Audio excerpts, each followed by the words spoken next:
ఇక్కడికి ఇచ్చేసిన రైతులందరికీ ప్రకృతి వ్యవసాయం ప్రస్తుతం, ఎందుకంటే ఒక కుటుంబంలో ఒకటే వ్యక్తికే ఇది అనుమతిస్తాడు భగవంతుడు. చెప్తాను. కాబట్టి ఆ తెలిసిన వ్యక్తి మాత్రమే దీన్ని సంపూర్ణంగా తెలుసుకోవాలి. ఇది 100% నిజం. సగం తెలుసుకొని చేస్తే ఎంత ఫలితం వస్తుంది? అంతే కదా, సగమే కదా. ఆ సగంలో సగం మర్చిపోతే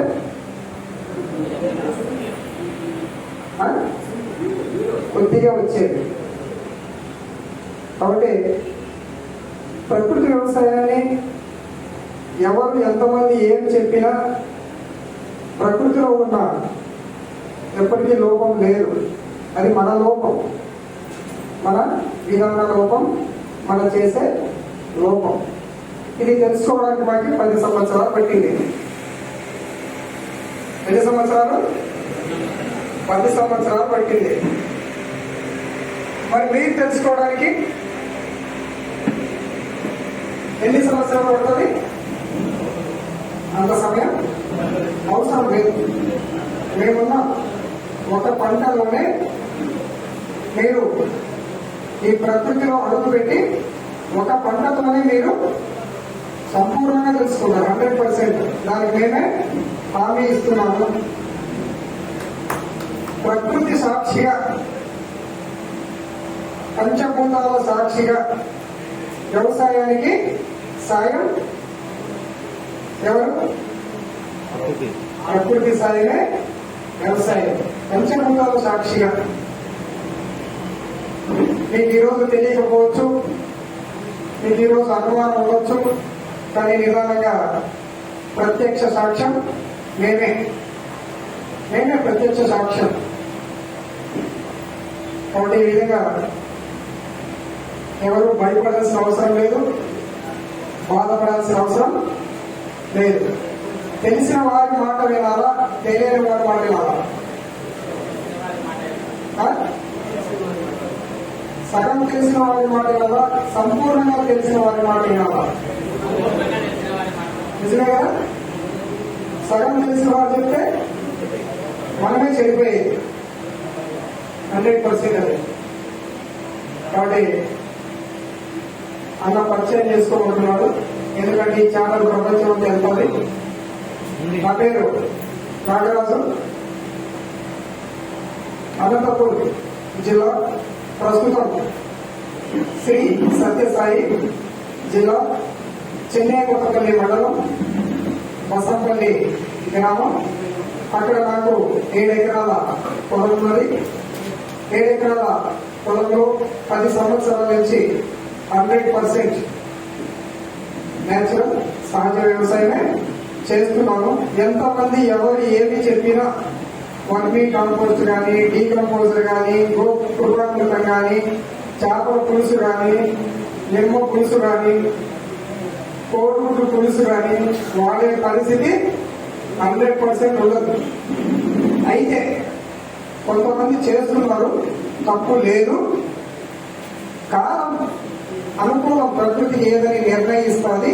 అప్పుడు మీకు అందరికీ తెలిసి వస్తుంది.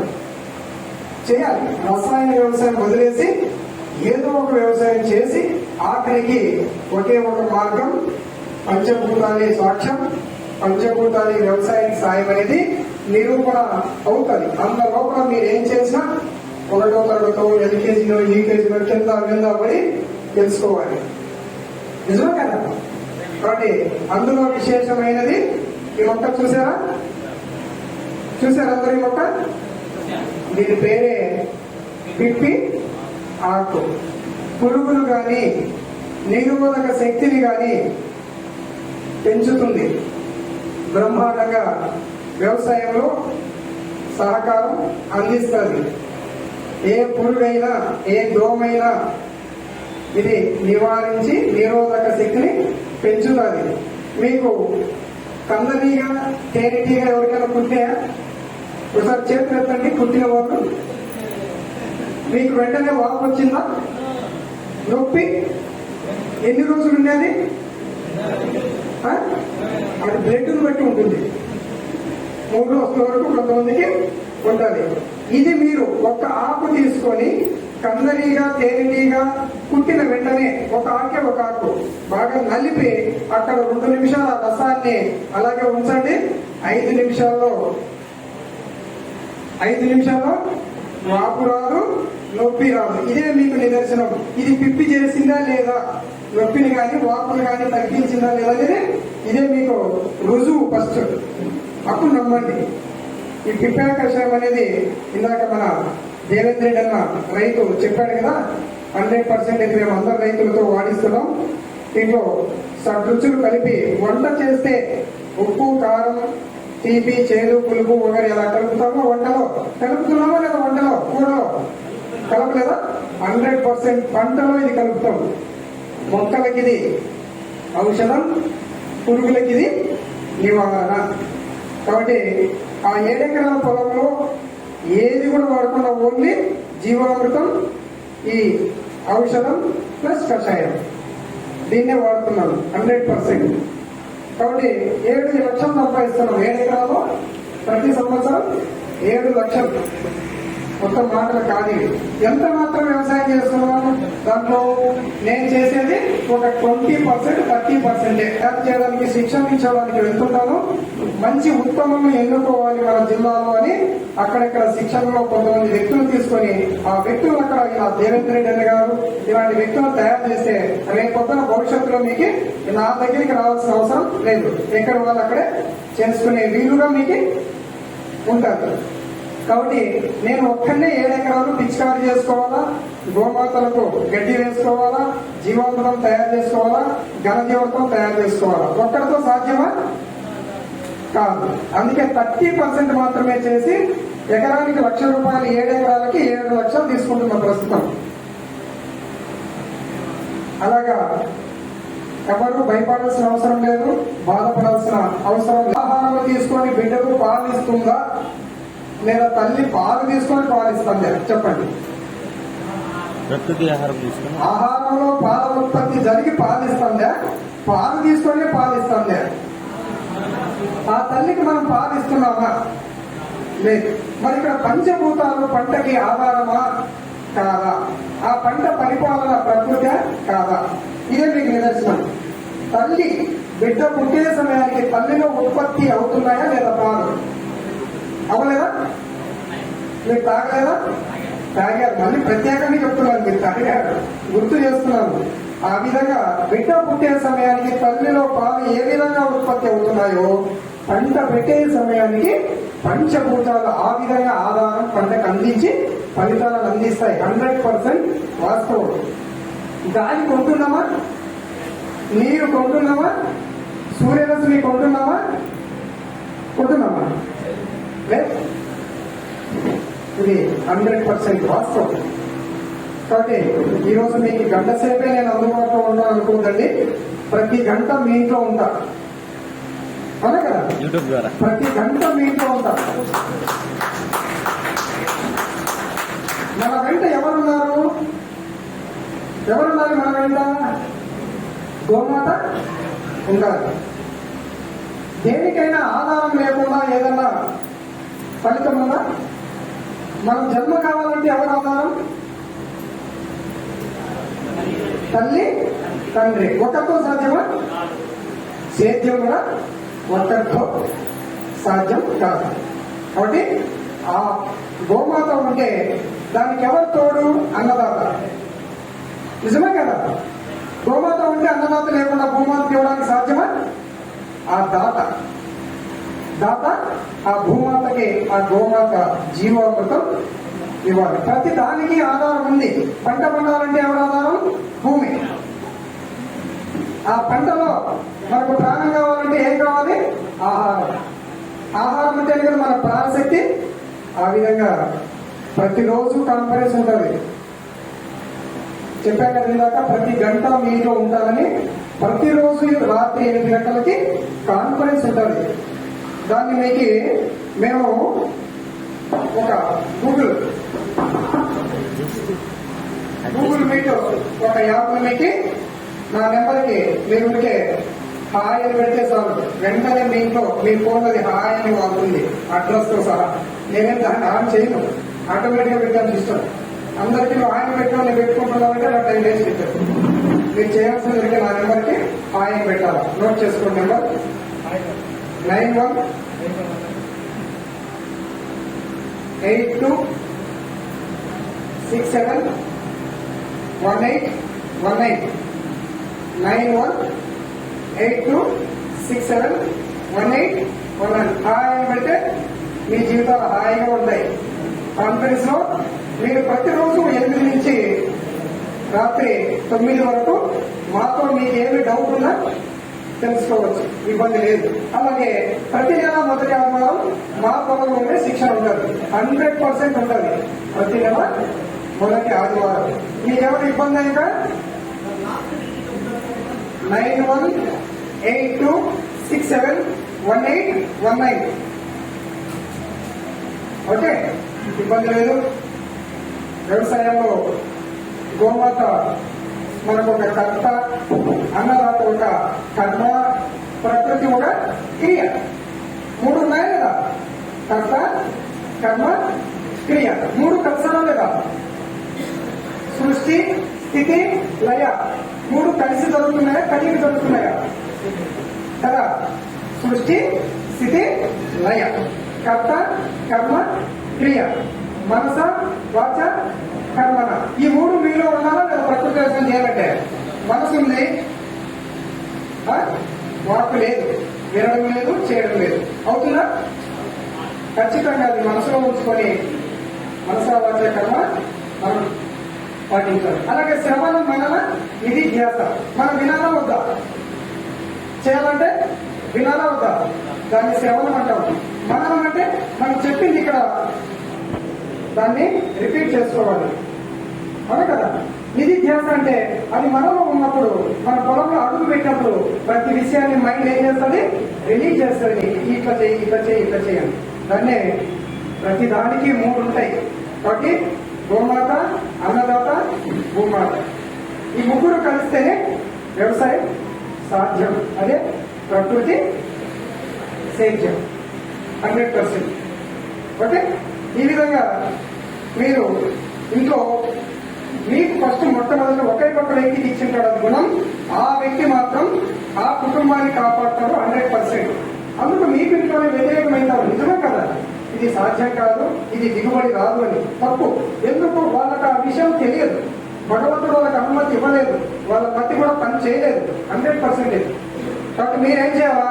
ఎవరి మాట వినుకోకుండా ఖచ్చితంగా ఇది నా మనసులో తట్టింది, విషం వేయకోకుండా భూసారం పెంచాలా, మనిషి ఆరోగ్యం కాపాడాలా, ప్రకృతికి అనుకూలంగా మనం చేయాలి అనే సిద్ధాంతం పద్ధతి భగవంతుడు మీకు పుట్టుకతోనే మీ మనసులో ఉంచాడు.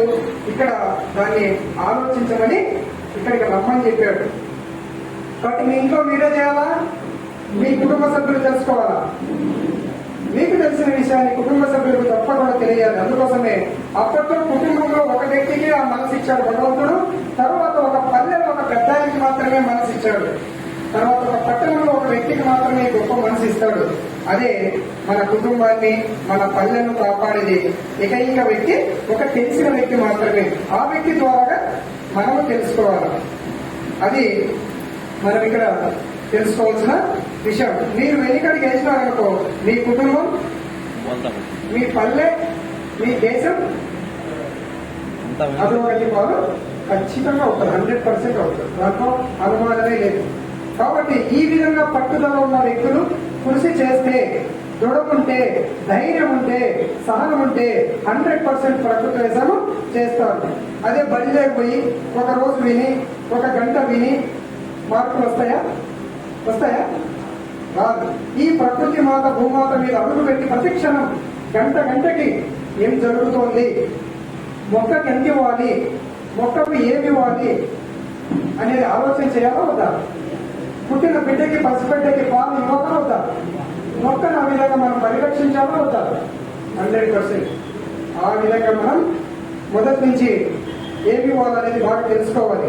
ఇప్పుడు మీకు రసాయన వ్యవసాయంలో దిగుబడులు వస్తున్నాయి కదా, వస్తున్నాయి. ఎలా వస్తున్నాయి? వాళ్ళు మొట్టమొదట్లో డిఏపి ఇస్తారు, అవునా కదా? ఇస్తారా లేదా? అలాగే మళ్ళీ సెకండ్ ఏమి ఇస్తారు? యూరియా ఇస్తారు, మళ్ళా పొటాష్ ఇస్తారు. నిజమే కదా? మీరు చేశారా లేదా? చేశారు. అలాగే మన ప్రకృతి వ్యవసాయంలో ఖచ్చితంగా మనం ఏ సమయానికి ఎప్పుడు ఎంత ఇవ్వాలనేది 100% మనం కూడా ఇవ్వాలా లేదా? మన పూర్వీకులు ఏం చేశారు? మన పెద్దలు ఒక్కసారి దిబ్బ పేడ ఉంచుకొని ఒకటేసారి బండి ట్రాక్టర్ తీసుకుపోయి దాన్ని పొలంలోకి వేసి పంట పెట్టేవాళ్ళు. నిజమా కదా? తప్పు చేసినారా లేదా? వాస్తవమా కదా? అమ్మ పేపర్లు ట్రైన్ ఇవ్వడమో దాన్ని చూసుకుంటుంటారు. దయచేసి మధ్యలో నిద్దాం, దయచేసి దాని రకాలు చూస్తారమ్మా మనసు దయవండి. రసాయన వ్యవసాయంలో విధానంగా నెలకు ఇస్తున్నారా లేదా? మనం కూడా 3 పూటలు ఉదయం మధ్యాహ్నం సాయంత్రం తింటున్నామా లేదా? ఒకటేసారి తినేద్దామా? ఇబ్బంది అవుతుంది. మనలో వేడి ఎలా అవుతుందో ఆ పేడ ఒకటేసారి భూమికి ఇవ్వడం వల్ల వేడి కలుగుతుంది. అందువలనే మన భారతదేశం ఏమైంది? దిగుబడిలో తగ్గిపోయింది, రైతులో బాధ ఎక్కువై నిరుత్సాహపడిపోయి వ్యవసాయం వద్దురా అనే స్థితికి వచ్చామా? వచ్చాం. ఆ పరిస్థితిలో ఇదిగో దిగుబడి వస్తుంది, ఇదిగో చూడండి అని చెప్పేసి ఇప్పు పేడలు ఒక చోట, ఈ రసాయనాలు ఒక చోట చూపించారు ప్రాక్టికల్ గా, ఉచితంగా ఇచ్చి ఎరువులను ఇచ్చి. అప్పుడు ఏమొచ్చింది? ఇది 40 బస్తాలు వచ్చింది, ఇది 10 బస్తాలు వచ్చింది. అక్కడ చూపించాడు మనకి. అప్పుడు నమ్మాం కదా, 40 బస్తాలు వచ్చిందంటే నమ్మినాం. కానీ అదే మనకు అవసరమని అనుకున్నామా లేదా? అదే హరిత విప్లవం, అదే మన పాలిట హత విప్లవం. వాస్తవాలా కదా? నిజం కదా? నిజం. దానికోసం మన ప్రకృతి వ్యవసాయంలో మనం ఏం చేయాలి? మొదటి నెల ఎంత ఇవ్వాలి, 2వ నెల ఎంత ఇవ్వాలి, 3వ నెల ఎంత ఇవ్వాలి, 4వ నెల ఎంత ఇవ్వాలి అనేది చాలా అవసరం. కాబట్టి సమయం ఆసన్నమైంది, కరోనా గాలిలో వచ్చింది. ఇప్పుడు కరుణని ఆలోచిస్తున్న కాలజ్ఞానం తెలవదు. కర్మాన్ని బట్టి ఉంటుంది. కర్మని చెమట పుట్టలేదు, కష్టపడలేదు మనిషి. అందువల్ల అది లోపల ఏమైందండి? స్టోర్ అవుతుంది, బ్లాస్ట్ అవుతుంది. 100% కడుపులో పుళ్ళు వస్తాయి, ప్రతి అవయవం దెబ్బతింటాయి. అప్పుడు శరీరం అంతా నొప్పులు వచ్చేస్తాయి. మనం ఎప్పుడైతే ఆయిల్ ఎప్పుడు తీసుకుంటామో అప్పుడు మనం నీరు దప్పిక కాదు. నీరు ఎప్పుడైతే దప్పిక కాదో అవి లోపల మసాలాలు, ఉప్పు, కారం అంతా ఏం చేస్తాయి? టెన్షన్ పుట్టిస్తాయి, ఒత్తిడి పుట్టిస్తాయి. ఆ ఒత్తిడి పుట్టినప్పుడు ఒక ఫుల్ బాటిల్ నీరు తాగండి, వెంటనే ఒత్తిడి తగ్గకపోతే అడగండి. కాబట్టి నీరు అనేది చాలా ప్రధానం. మన భూభాగంలో నీరు ఎంత ఉంది? 3% ఉంది. మరొక నీరు ఎంత ఉంది? 1% ఉంది. ఫుడ్ ఎంత ఉంది? 3% ఉంది. ఒత్తిడి పెరుగుతుందా లేదా? 100% పెరుగుతుంది. ఆ ఒత్తిడి పెరిగినప్పుడు ఏం చేస్తాం? మళ్ళా ఏమో మసాలా ఫుడ్ తింటాం, మళ్ళా మంచి ఫుడ్ తినాం, మళ్ళా తిరిగి మసాలా. అది అరకపోతే మళ్ళా ఏం చేస్తాం? ఏదో ఒక కూల్ డ్రింక్ చల్లగా తాగేస్తాం. ఈ విధంగా మన శరీరం ఎంతో, భూమాత కూడా అంతే. జంతువు ఎంతో, మొక్క ఎంతో, మనిషి ఎంతో అంతే. పంచభూతాలు ఈ మూడిటికి అవసరమా, ఆధారమా కాదా? కాబట్టి ఈ భూసారాన్ని పెంచేది ఒకే ఒక పేడ, ఒకే ఒక పేడ మాత్రమే. చీడ పీడలను నివారించి రైతుకు పీడ లేకుండా చేస్తారు. ఇది 100% వాస్తవం. కాబట్టి మీరు మనకి ఏమన్నా గోమాత ఖచ్చితంగా ఉండాలి. కాబట్టి మీరు ఇతరత్ర ఏ వ్యవసాయం చేసుకున్నది సులభంగా ఉంటుంది. కొద్ది రోజులు అది ఒక గంజితో సమానం. అది పుట్టి కంటే మెల్ల అన్నట్లు పనిచేస్తారు. అంతవరకే. ఆఖరికి అద్భుతంగా చేసే వ్యవసాయం ఏది అనేది నిదానంగా మీకు కాలం మా ద్వారాగా మీకు నిర్ణయం తెలుస్తుంది 100%. కాబట్టి ఇక్కడ నేను రైతును, నేను ఒక వ్యాపారవేత్తను కాదు. మీకేదో నేను ఒక మోసం చేసే వ్యక్తిని కాదు. ఇది నిజం, అవునా కదా? నేను ఆచరిస్తూ ఆలోచిస్తూ ఆ విషయాన్ని మీకు ప్రచారం చేసి వివరిస్తున్నాను. నిజమా కదా? 100%. వాటికి మనం మోసపోవాల్సిన అవసరం లేదు. మోసపోయి మన పంటను తీసుకురావాల్సిన అవసరం లేదు. ఎక్కడ రసాయన వ్యవసాయం చేయాలంటే కొట్టు నుంచి మనం మోసుకొని వచ్చి మన పొలంలో వేయాల్సిన అవసరం లేదు. మనం ఇక్కడ మోసపోవాల్సిన అవసరం లేదు. 100%. కాబట్టి ఇక్కడ మనం వ్యవసాయం అనేది నీలో సహకారం ఉండాలా, నీకు ఒక వ్యక్తి సహకారం ఉండాలి. 100%. అవునా కదా? చెప్పండి, ఇక్కడ మీరు ప్రకృతి వ్యవసాయం చేస్తున్న వాళ్ళు ఒక్కరే చేస్తున్నారా? ఇద్దరు చేస్తే ఎంత ఫలితం ఉంది? ముగ్గురు చేస్తే ఎంత ఫలితం ఉంది? మీరు 100% చెప్పండి. చేస్తున్నారు ఒక వ్యక్తితో సాధ్యమా? చాలా కష్టం. మేనేజర్ ఒకటే బ్యాంకును నడపగలమా? ఉపాధ్యాయుడు ఒకటే పాఠశాలను నడపగలమా? పాసిబుల్. కుటుంబం అంతా ఏకం కావాలా వద్దా? 100% ఏకమైతేనే ఫలితాలు, దిగుబడులు రసాయనాన్ని మించి వస్తాయి. దానికోసమే మనం ఏం చేయాలా? కుటుంబం అంతా కలిసి పనిచేస్తే అద్భుతంగా వస్తాయి. మరి ఇక్కడ భారతదేశంలో ఒక రహస్యం భగవంతుడు ఆ కుటుంబంలోనే వ్యవసాయం, వ్యాపారం, ఉద్యోగం 3 ఉన్నాయా లేదా? 3 ఉన్నాయా లేదా? వ్యవసాయంలో 3 ఉన్నాయా లేదా? లేవా? చెప్పండి. మీరు చెప్పకపోతే నేను చెప్పింది అర్థం కాబట్టి అపార్థం వ్యక్తమవుతుంది. ఉన్నాయి. అందుకోసం మనం ఏ దేశాలు పోతున్నాం? ఉద్యోగం కోసం, వ్యాపారం కోసం ఇతర దేశాలు పోతున్నాం. అదే సంఘంలో పిల్లలు పెట్టుకొని సంతంగా సత్యం అందరికీ పెట్టుకొని ఇతర దేశాలకు పోయి దరిద్రం తల్లిలే, తండ్రిలే, బంధువులే, ఎవరిలే, సచ్చినా వచ్చింది కూడా లే. అక్కడ మనం సచ్చు పడిపోతున్నాడా లేదా? అనారోగ్యం వచ్చి సచ్చు పడిపోతున్నాడు. ఇది నిజం, సచ్చి నిజం. కాబట్టి మన వ్యవసాయంలో ఉద్యోగం ఉంది. ఏమో ఉద్యోగం? మీరు మార్కెట్ చేయడం. ఏం వ్యాపారం? మీరు దాన్ని ఎక్కడికెక్కడ ట్రాన్స్పోర్ట్ పంపించడం. మరి వ్యవసాయం ఒక వ్యక్తి చేస్తే దాన్ని ట్రాన్స్పోర్ట్ ఒక వ్యక్తి చేయాలా? దాన్ని ఉద్యోగం అంతా ఎక్కడ పంపించడం, ఎంత లెక్క వచ్చిందని సవాల్గా చేయాలి. ఇదంతా ఒకటే చేస్తారా? చేయలేదు. ఆ పరిస్థితి మీకు ఇంకా దగ్గరలో వస్తుంది. కాబట్టి మీ కుటుంబంలో 3 ఉన్నాయా లేదా? ఇది భారతదేశం వ్యవసాయ ఆధారిత దేశం. ఆర్థికంగా అభివృద్ధి చెందాలంటే వ్యవసాయమే చేయాలి భారతదేశం.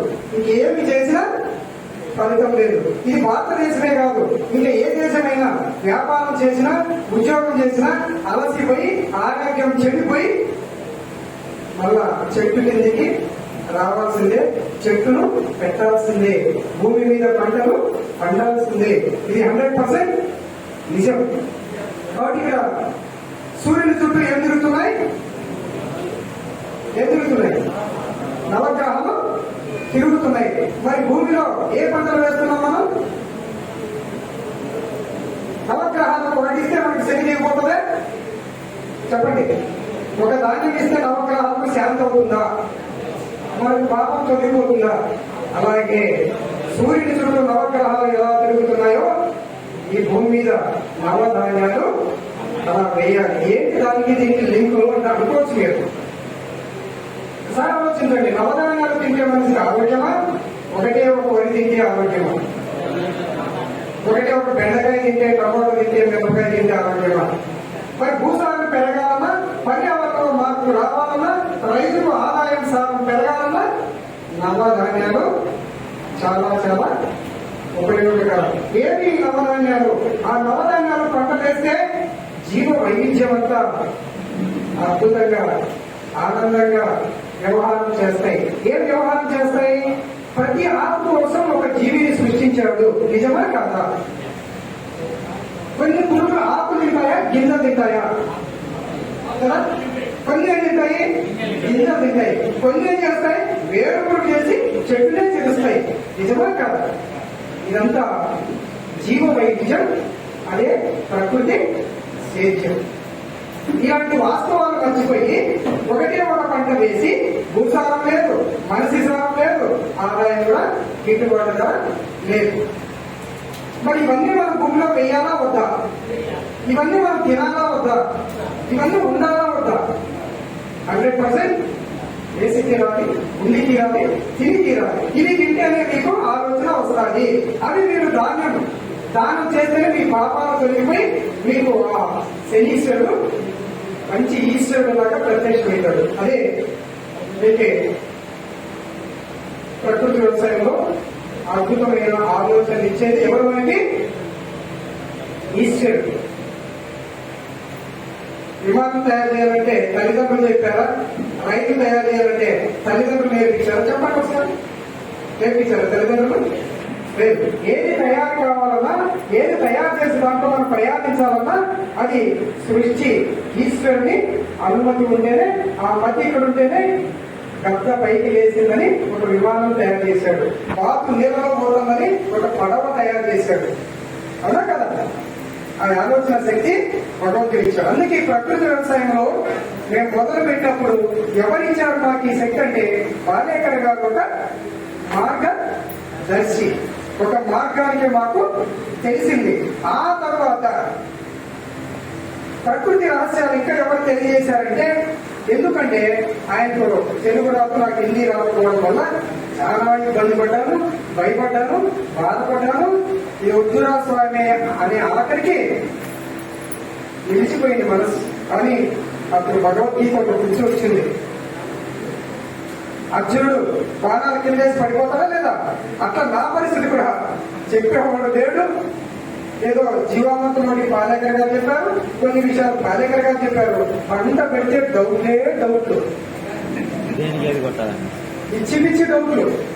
అట్లప్పుడు నేను చాలా మనోవేదనకు గురైపోయాను, ఏడ్చుకున్నాను, బాధపడ్డాను.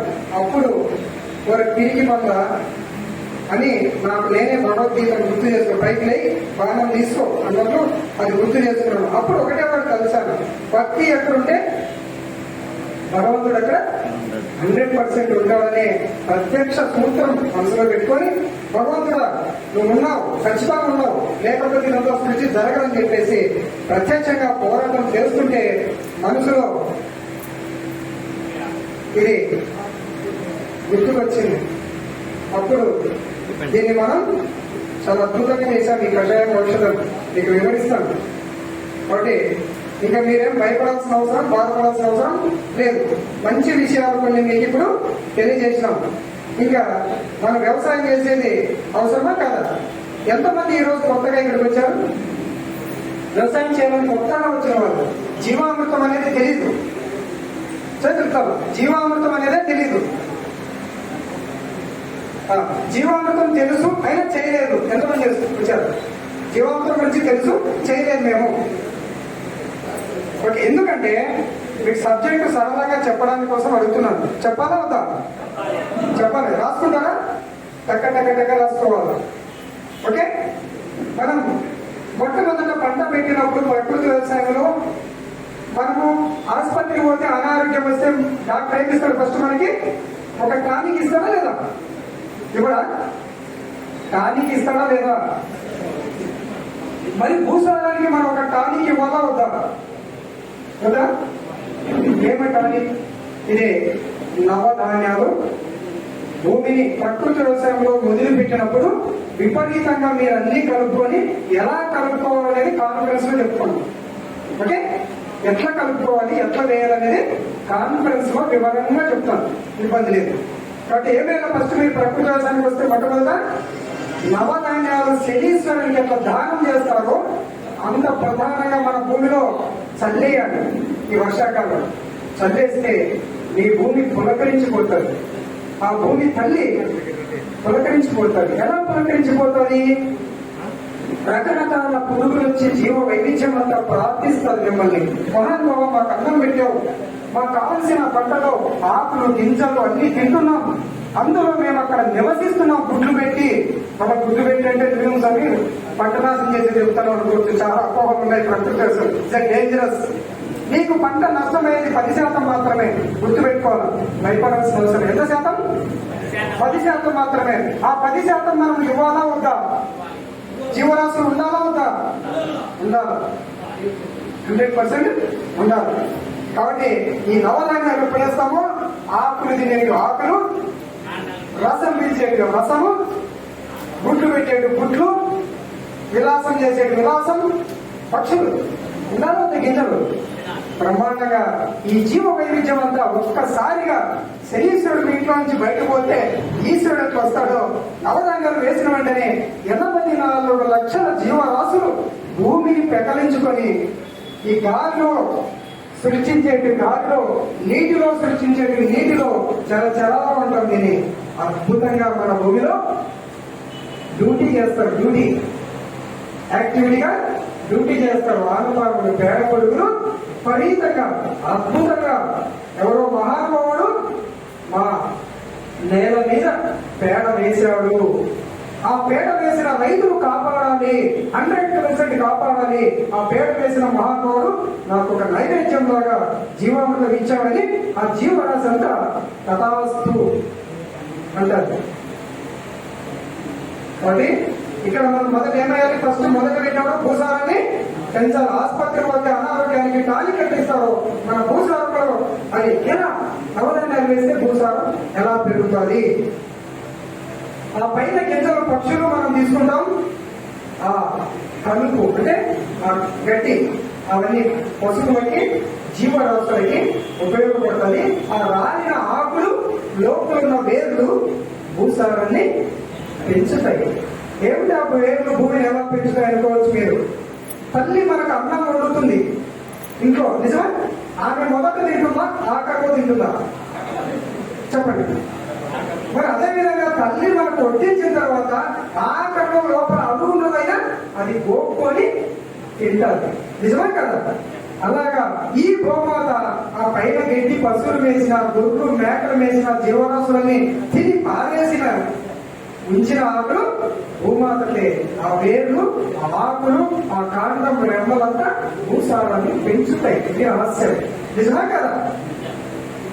ఇది తెలుసుకోకుండా ఒకటేసారి కోటీశ్వరుని కావాలా, ఒకటేసారి లక్షలు కావాలా, జీవామృతం ఇవ్వాలా, పంట పండాలి అవుతుందా? అనారోగ్యం వచ్చిన డాక్టర్ దగ్గరికి వెళ్ళిన వ్యక్తికి ఏం చెప్తాడు? అయ్యా పాలు తీసుకో, పండ్లు తీసుకో, ఆకుకూరలు తీసుకో, కాయకూరలు తీసుకో అని చెప్తున్నాడా లేదా? చెప్పలేదా? మరి ఇక్కడ ప్రకృతి వ్యవసాయంలో ఏం వేయాలి? ఆకుకూరలు వేయాలి, కాయకూరలు వేయాలి, నవధాన్యాలు వేయాలి, పూల మొక్కలు వేయాలి, పండ్ల చెట్లు వేయాలి. ఒక చిన్న రైతు ఎలా ఎదగాలి ప్రకృతి వ్యవసాయంలో? మొదట ఆకుకూరలు వేయాలి. చిన్న రైతు 1000 ఎకరాలు 100 ఎకరాల రైతు ఏం చేయాలి? పండ్ల చెట్లు వేయాలి. ఎందుకు? నేనే చెప్పకూడదండి, వేరే చెప్పాలి. లాంగ్ టర్మ్ ఒకటి, తర్వాత పెట్టుబడి అనేది ఆయన దగ్గర డబ్బులు ఉన్నాయి, ఎక్కువ ఉన్నాయి. ఆయన ఏం చేయాలి? మొత్తం 100 ఎకరాలు 1000 ఎకరాలు ఏం చేయాలి? పండ్ల తోటలు వేయాలి. ఆ పండ్ల తోటకు రక్షణగా నిలిచేవి ఏం వేయాలి? నవధాన్యాలు వేయాలి. ఆ నవధాన్యాలకు కావలసిన జిమ్మ వస్తుంది. రాజమౌళి తీసినటువంటి సినిమా ఏంటంటే ఈగ. ఏమీగ ఇప్పుడు? తేనెటీగ చుమ్మని రావాలి. ఏం చేస్తూ వస్తాయి? పూల మొక్కలు వేయాలి. మీకు మున్సిపాలిటీ వాసన మీద పూల వాసన మీద పూల వాసన ఎక్కడ వాసన వస్తే అక్కడ పోతాం. మున్సిపాలిటీ వాసన చీచి భరించలేము అంటే, మరి తేనెటీగలు మన కెమికల్ ఎక్కడ పోతాయి? చీచి భరించలేమైనా అడవుల్లోకి, మన కొండ గట్లలోకి వెళ్ళిపోతాయి. మరా చచ్చిపోతారా ఇలాంటి విషయం ఉండదంటే ఇందువల్ల అవి ఎక్కడో కంపంలో పక్కన చెట్టులో తేనెటీగలు పెడుతున్నాయి. అవి రప్పించాలంటే పూల చెట్లు వేయాలి. ఆ తర్వాత ఈ ప్రధానమైన చెట్టుకు మళ్ళీ ఏం వేయాలా? కాయగూరలు వేయాలి. మళ్ళా ఇంకేమేయాలా? ఆకుకూరలు వేయాలా. ఇది ఏ రైతు వేయాలి? ఇట్లా పెద్ద రైతు, నిజమే కదా?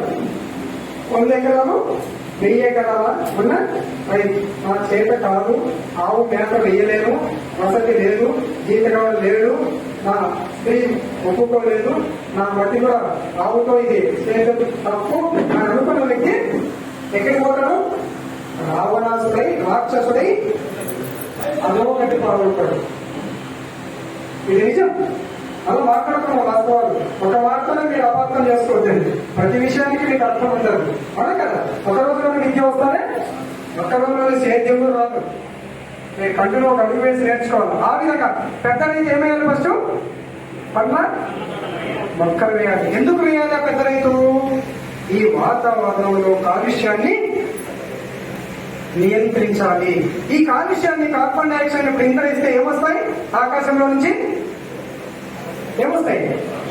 వర్షం వస్తుందా? ఏమొస్తాయి చెప్పాలి? ఆకాశంలో ఏమొస్తాయి? గట్టి చెప్పాలా? అదే లింక్. మేఘాలు వస్తాయి కదా? రావా? మేఘాలు రాకుండా అవసరం వస్తుందా? నిజమే కదా? మేఘాలు చదువులన్నీ ఆకర్షితమై వస్తాయి. ఇది ఆటోమేటిక్ గా నడుస్తున్నది కదా ప్రకృతిలో. అవునా కదా? మరి అట్లా చెట్లు ఉన్నప్పుడు ఆటోమేటిక్ గా మేఘాలు వచ్చి వర్షాన్ని ఇస్తాయి. కాబట్టి ఈ విధంగా చిన్న రైతు ఏం చేయాలి? మొదట డబ్బు లేదు, ఆర్థికంగా దెబ్బతిన్నాడు, ఆలోచన అస్సలు లేదు. ఆయనకి ఏం కావాలి? మొట్టమొదట డబ్బు కావాలి. ఆ డబ్బు కావాలంటే ఆయన ఏం చేయాలా? ఆకుల నుంచి మొదలు పెట్టాలి. ఇది నాకెప్పుడు వచ్చిన ఆలోచన? నేను తెలియనప్పుడు అందరూ మొదలు పెట్టండి అనేవాడిని. ఈ రాష్ట్రం అంతా మొదలు పెట్టి ప్రకృతి వ్యవసాయం చేయండి, నిజమే తెలుస్తానే లేదా అని చెప్పేవాడిని మొదట్లో. 10 సంవత్సరాలకు తెలిసింది. మన బుద్ధిలో కూడా ఏమీ తెలియని వానికి, ఒకటో తరగతి కూడా పోవడానికి ఏబిసిడి చెప్తే 1, 2 చెప్తే అర్థమైతే బుద్ధి లేనుడా అని ఈ సంవత్సరం నాకు అర్థమైంది. ఎలా ముందుకెళ్ళాలి మన దేశం, ఎలా మన రైతులను కాపాడుకోవాలనేది. మనం ఆర్థికంగా దెబ్బతిన్నప్పుడు, అలాగే తెలియనప్పుడు ఎక్కువ కష్టపడతావా? చిన్న రైతు కష్టపడలేడు. ఏం చేయాలి? మొట్టమొదట ఆకుకూరలు వేసుకోవాలి. ఎంత ప్లేస్ లో వేసుకోవాలి? మనం ఉన్న ఈ 600 ప్లేస్ లో ఎన్ని రకాలు వేసుకోవాలి? 10 రకాలు వేసుకోవాలి. అవునా? అయితే చెప్పింది 10 రకాలే. ఎన్ని ఆకుకూరలు ఉంటే అన్ని వేయండి. ఇంత ప్లేస్ లోనే ఒకటి మెంతాకు, ఒకటి కొత్తిమీర, ఒకటి గోంగూర, ఒకటి తోటకూర, లేదా చుక్కాకు, పలకలాకు, పనగంటాకు, పుదీనా, ఇవన్నీ కావాలా వద్దా? అప్పుడు మీ దగ్గర ఒక రకం, ఒక 10 కట్టలు 5 రూపాయలు. ఎంత? 10 కట్టలు 50 రూపాయలు. 100 కట్టలు 500 వచ్చిందా లేదా? ఇంత స్థలంలోనే వస్తుందా లేదా? ఆలోచించండి. ఇంత స్థలంలో నీకు అంత డబ్బు వస్తే, నీకు ఇంత తెలియని ఒక రైతుకు ఎంత విషయం అనుభవం వస్తుంది? అబ్బా డబ్బు వచ్చేసింది. అవునా కదా? అప్పుడు వాళ్ళ భార్య ఒప్పుకుంటుందా లేదా? 100% ఆమె డబ్బు చూస్తే ప్రాణం లేసి వస్తుంది ఆమెకి. అందుకే శ్రీమతి అన్నారు. ఏమన్నారు? శ్రీమతి అంటే శ్రీ అంటే డబ్బు. ఆమె అంటే శ్రీమతి అంటే ఆమె డబ్బైనా మనకి అవసరం లేదనుకోవద్దండి. కానీ ఆ ఇంటిని నడిపించాలంటే ఏం కావాలా? శ్రీ డబ్బు ఉంటేనే ఆమె ఏదైనా కొనకచ్చి వంటలు చేసి మనకు వండి పెడుతుంది. నిజమా కదా? కాబట్టి ఇక్కడ ఆ స్త్రీ, అలాగే ఈ ఆకుకూరలు మనం ఆమెకి ఇస్తే, వండితే ఆ కూర రుచిగా ఉంటుందా లేదా? ఆరోగ్యం ఉంటుందా లేదా? ఇది 10 సంవత్సరాలు కొట్టు విట్టాడితే ఎందుకు ఈ రైతులు చేయలేదు, ఎందుకు ఈ రైతులు వినలేదు అని 10 సంవత్సరాలు తిరిగితే ఈ సంవత్సరం ఆలోచన వచ్చింది. అందరికీ చెప్పొద్దు, ఆకలి ఉన్నవానికి అన్నం పెట్టయ్యా పెద్ద మనిషి, ఆచరించేవానికి నేర్పించయ్యా పెద్ద మనిషి. నిజమే కదా? ఆకలి వాళ్ళకి అన్నం పెడితే వృధా అవుతుందా లేదా? జీర్ణం అవుతుందా? జీర్ణము కాదు, అది వృధా అవుతుంది. అలాగే ఆకలి కొన్నవారికి అన్నం పెడితే జీర్ణం అవుతుంది, అది మనకు ఆనందం, వానికి సంతోషం కలుగుతుంది. నిజమే కదా? కాబట్టి ఇక్కడ ప్రకృతి వ్యవసాయంలో మొట్టమొదట గోమాత ఉండాలా వద్దా? ఉండాలా వద్దా? మీరు గట్టి మాట్లాడితే నేను గట్టి మాట్లాడతా, లేకపోతే నేను కూడా ఉండాలా వద్దా, ఉండాలా వద్దా, మీరేమో వింటున్నారా లేదా, మాకు కూడా బ్యాటరీ డౌన్ ఉంది. ఒకసారి అందరూ లేచి నిలబడండి దయచేసి ప్లీజ్. యాక్టివ్ రావాలంటే అంత లేచి నిలబడండి. రెండు చేతులు సైడ్ క్రాస్ గా మీరు అక్కడే ఉన్నట్టు ఉరికి ఒకటి ఇట్లా క్రాస్ ఒకటి ఇట్లా క్రాస్. రెండు చేతులు చాపండి.